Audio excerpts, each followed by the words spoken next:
पुराणों में कहा गया है कि जब तक महादेव के इन 12 ज्योतिर्लिंगों के दर्शन नहीं कर लेते आपका आध्यात्मिक जीवन पूर्ण नहीं हो सकता। हिंदू मान्यता के अनुसार ज्योतिर्लिंग कोई सामान्य शिवलिंग नहीं है। ऐसा कहा जाता है कि इन सभी 12 जगहों पर भोलेनाथ ने खुद दर्शन दिए थे, तब जाकर वहाँ ये ज्योतिर्लिंग उत्पन्न हुए। ज्योतिर्लिंग एक संस्कृत शब्द है जिसका अर्थ होता है रोशनी का प्रतीक। आइए जानते हैं भगवान शिव के इन 12 पवित्र ज्योतिर्लिंगों के बारे में। नमस्कार दोस्तों, स्वागत है आपका द स्पाइसी बीजी चैनल पर झलक के साथ। अब दोस्तों यहाँ तक आ गए हो, सनातन धर्म के बारे में जानना चाहते हो, आपकी रुचि है तो प्लीज़ चैनल को सब्सक्राइब ज़रूर करना और वीडियो को लास्ट तक देखना। तो चलिए अब शुरू करते हैं। सोमनाथ भारत का सबसे प्रसिद्ध और बड़ा ज्योतिर्लिंग है सोमनाथ। गुजरात में स्थित सोमनाथ भक्तों की श्रद्धा का केंद्र है। ये ज्योतिर्लिंग सिर्फ पवित्र ही नहीं बल्कि बहुत मूल्यवान भी है। इस ज्योतिर्लिंग को 16 बार तोड़ा गया है और फिर बनाया गया है। सोमनाथ की कहानी काफ़ी ज़्यादा रोचक है।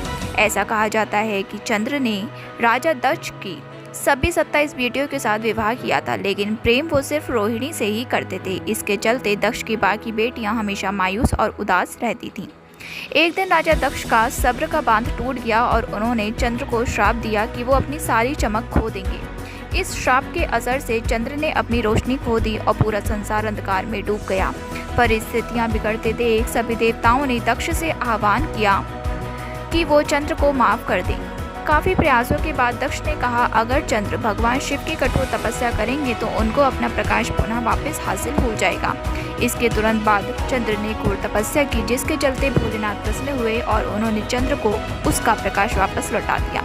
यहीं से स्थापना हुई पहले ज्योतिर्लिंग सोमनाथ की। मल्लिकार्जुन ज्योतिर्लिंग मल्लिकार्जुन ज्योतिर्लिंग आंध्र प्रदेश में स्थित है। ये देश का दूसरा प्रसिद्ध ज्योतिर्लिंग है।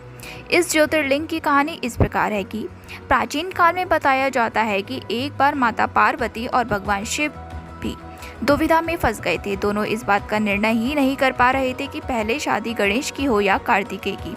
फिर दोनों ने मिलकर एक प्रतियोगिता आयोजित की। इसके अनुसार गणेश और कार्तिकेय में जो भी सबसे जल्दी संपूर्ण धरती का चक्कर लगाकर आएगा उसकी शादी पहले की जाएगी। इसके तुरंत बाद कार्तिकेय अपने मोर पर निकल पड़े भ्रमण के लिए। वहीं गणेश ने माता पार्वती और शिव के इर्द गिर्द एक चक्कर लगा लिया।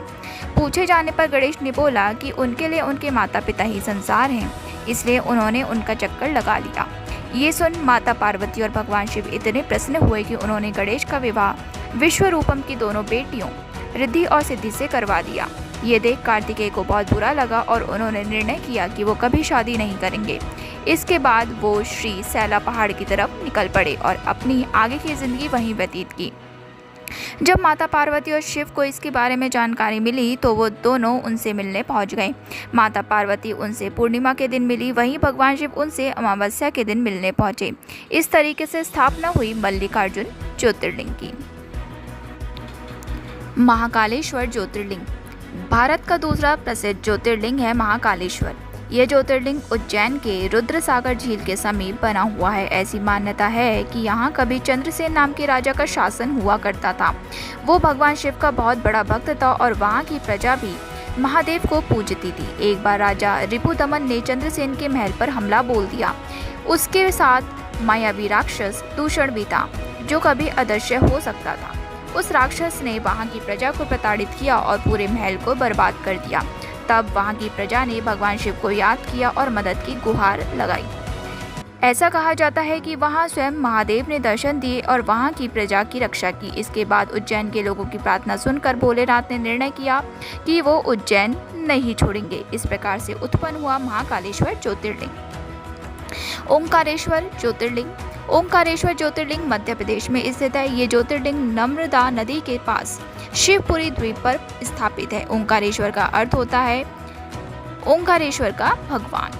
पुराणों के मुताबिक यहाँ पर एक बार देवताओं और असुरों के बीच बड़ा युद्ध हुआ, जिसमें असुरों ने देवताओं को परास्त कर दिया। इसके बाद सभी ने भगवान भोलेनाथ से प्रार्थना की कि वो आए और उनकी रक्षा करें। देवताओं की गुहार स्वीकार करते हुए भगवान शिव वहाँ आए और उन्होंने उन राक्षसों का संहार किया। इस प्रकार से वहाँ ओंकारेश्वर ज्योतिर्लिंग की स्थापना हुई। बैद्यनाथ ज्योतिर्लिंग झारखंड में स्थित है। ये प्रसिद्ध बैद्यनाथ ज्योतिर्लिंग ऐसी मान्यता है कि यहाँ पूजा करने से आपके सभी कष्टों का निवारण हो जाता है। इस ज्योतिर्लिंग की कहानी महान पंडित और रावण राक्षस से जुड़ी हुई है।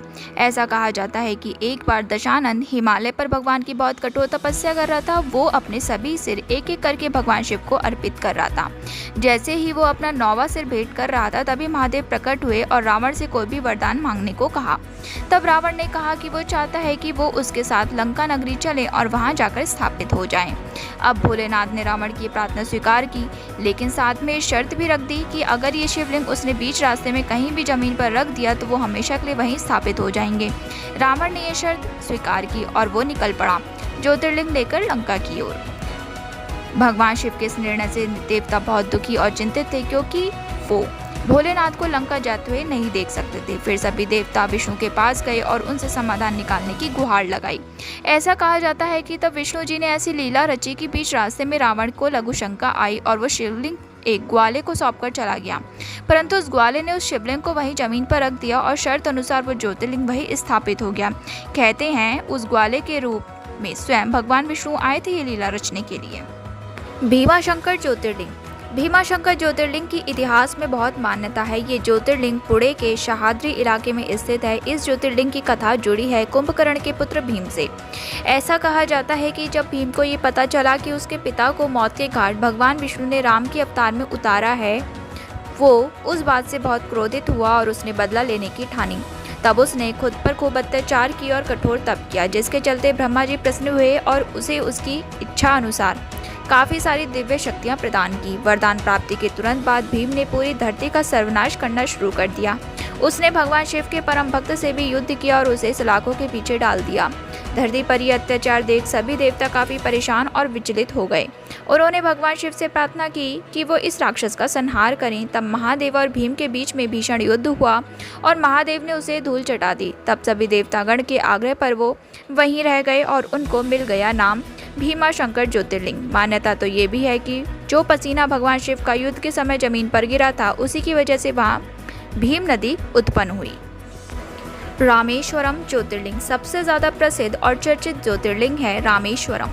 तमिलनाडु में स्थित इस ज्योतिर्लिंग को रामायण से जोड़कर देखा जाता है। भगवान राम जब माता सीता की खोज करते हुए रामेश्वरम पहुंचे, तब वहां थोड़ी देर विश्राम के लिए रुक गए। वहां जैसे ही वो जल पीने के लिए नदी के पास गए, उन्हें जल पीने से रोक दिया गया और एक आकाशवाणी हुई, जिसके माध्यम से कहा गया कि वो जल उनकी इजाज़त के बिना नहीं पी सकते। इसके बाद भगवान राम ने मिट्टी से एक शिवलिंग का निर्माण किया और उसकी पूजा अर्चना की। उनकी पूजा से प्रसन्न होकर भोलेनाथ ने अपने दर्शन दिए और राम ने उनसे विजय होने का आशीर्वाद मांगा, जिससे वो अहंकारी रावण का वध कर सकें। भगवान शिव ने उन्हें आशीर्वाद दिया और स्वयं वहां रामेश्वरम ज्योतिर्लिंग के रूप में स्थापित हो गए। घृष्णेश्वर ज्योतिर्लिंग। घृष्णेश्वर ज्योतिर्लिंग महाराष्ट्र के औरंगाबाद में स्थित है। इसका निर्माण अहिल्याबाई होलकर ने करवाया था। ऐसा कहा जाता है कि इस ज्योतिर्लिंग के तार जुड़े हैं एक विवाहित जोड़े से। जी हाँ, ये कहानी है सुधर्म और सुदेशा की। इस विवाह में सब कुछ बहुत अच्छा चल रहा था, बस दुख इस बात का था कि उनकी कोई संतान नहीं थी। तब सुदेशा ने निर्णय किया कि सुधर्म की शादी उसकी बहन घुष्म से करवा दी जाए। दोनों की शादी होते ही उनको एक प्रतिभावान बालक हुआ, लेकिन सुदेशा को ये बात खटकने लगी और उसने मौका मिलते ही उस बालक को झील में फेंक दिया, जहाँ सुधर्म ने 101 शिवलिंग अर्पित किए थे। ये खबर मिलते ही सुधर्म ने झील के पास जाकर भोलेनाथ को याद किया और अपने बालक को वापस पाने की गुहार लगाई। कहते हैं महादेव ने उनकी पुकार सुनी और सुधर्म को उसका बच्चा भी लौटा दिया। सिर्फ यही नहीं, सुधर्म ने सुदेशा के लिए भी माफ़ी मांगी और भोलेनाथ से उसे माफ़ करने को कहा। ये देख भोलेनाथ बहुत प्रसन्न हो गए और उन्होंने सुधर्म को आशीर्वाद दिया। उसी स्थान पर भगवान शिव कृष्णेश्वर ज्योतिर्लिंग के रूप में स्थापित हो गए। नागेश्वर ज्योतिर्लिंग। कृष्ण नगरी द्वारका में स्थित है नागेश्वर ज्योतिर्लिंग। ऐसी मान्यता है कि ये ज्योतिर्लिंग सभी प्रकार के जहर के प्रभाव से सुरक्षित है। ये ज्योतिर्लिंग भी एक भक्त की कृपा से ही द्वारका में स्थापित हुआ। एक बार दारुका नाम के राक्षस ने शिव भक्त सुप्रिया को अपने कब्जे में ले लिया। उसके बाद उस राक्षस ने और भी काफ़ी सारी महिलाओं को बंदी गृह में बंद करके रखा था। तब सुप्रिया ने सबको बोला कि वो ओम नमः शिवाय का जाप करें। जैसे ही दारुका को इस बात की भनक लगी, वो निकल पड़ा सुप्रिया को मारने के लिए, लेकिन तभी महादेव प्रकट हुए और उन्होंने उस दुष्ट राक्षस का संहार किया। इस प्रकार द्वारका की धरती पर नागेश्वर ज्योतिर्लिंग की स्थापना हुई। काशी विश्वनाथ ज्योतिर्लिंग वाराणसी की घाटों पर गंगा के समीप स्थित है। ये विश्व प्रसिद्ध ज्योतिर्लिंग। ऐसा कहा जाता है कि जो भी व्यक्ति अपने जीवन की आखिरी सांस यहाँ लेता है उसे सीधे मोक्ष की प्राप्ति होती है। इस ज्योतिर्लिंग के विषय में एक नहीं बल्कि अनेक कथाएं चर्चा का केंद्र हैं। सबसे चर्चित कथा है ब्रह्मा जी और विष्णु जी के बीच हुए मतभेद की। ऐसा कहा जाता है कि एक बार ब्रह्मा जी और विष्णु जी में इस बात पर बहस हो गई कि कौन ज़्यादा बड़ा है। तब ब्रह्मा जी अपने वाहन पर निकलकर स्तंभ का ऊपरी भाग खोजने लगे। वहीं विष्णु जी चले गए और निचला भाग खोजने लगे। तब उस स्तंभ में से प्रकाश निकला और महादेव प्रकट हुए। अब भगवान विष्णु तो अपने कार्य में असफल रहे, लेकिन ब्रह्मा जी ने झूठ बोला कि उन्होंने ऊपरी छोर खोज लिया। इस बात से भगवान शिव काफ़ी क्रोधित हो गए और उन्होंने ब्रह्मा जी को श्राप दिया कि अब उन्हें कोई नहीं पूछेगा। ऐसा कहा जाता है कि महादेव स्वयं वहां काशी विश्वनाथ ज्योतिर्लिंग के रूप में स्थापित हो गए। त्र्यंबकेश्वर ज्योतिर्लिंग। नासिक में स्थित त्र्यंबकेश्वर ज्योतिर्लिंग की बहुत मान्यता है। ऐसा कहा जाता है कि गोदावरी नदी का अस्तित्व भी इस ज्योतिर्लिंग की वजह से हुआ है। शिव पुराण के अनुसार एक बहुत ही प्रसिद्ध गौतम ऋषि हुआ करते थे। उनको भगवान वरुण से वरदान मिला था कि उनके पास कभी भी अनाज की कमी नहीं होगी। लेकिन दूसरे देवताओं को इस बात से जलन होने लगी तो उन्होंने एक गाय को उनके अनाज के ऊपर छोड़ दिया। उस गाय को देख ऋषि ने उस गाय को मार दिया। उनको बाद में इस बात का बहुत दुख हुआ और उन्होंने भगवान शिव की आराधना की।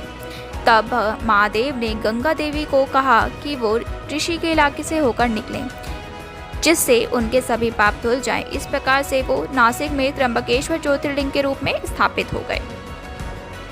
केदारनाथ ज्योतिर्लिंग।